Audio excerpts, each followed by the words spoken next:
El final se acerca ya, lo esperaré serenamente. Y a veces yo he sido así, te lo diré sinceramente. Viví la inmensidad sin conocer jamás fronteras. Jugué sin descansar y a mi manera. Jamás viví un amor que para mí fuera importante. Corté solo la flor y lo mejor de cada instante. Viajé y disfruté, no sé si más que otro cualquiera.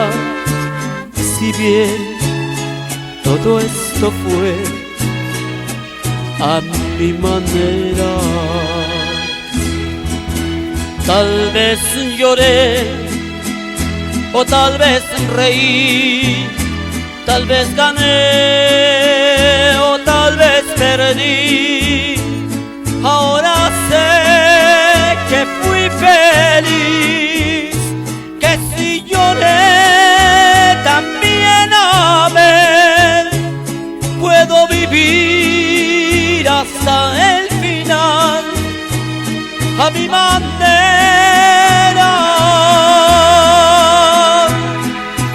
Quizás también dudé cuando yo más me divertía.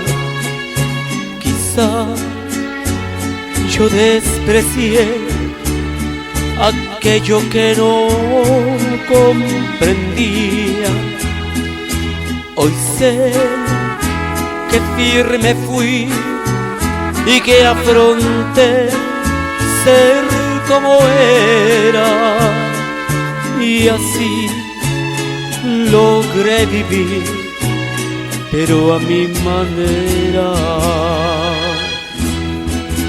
Porque sabrás que un hombre al fin conocerás por su vivir. No hay por qué hablar, ni qué decir, ni qué llorar, ni qué fingir. Puedo seguir hasta el final a mi manera.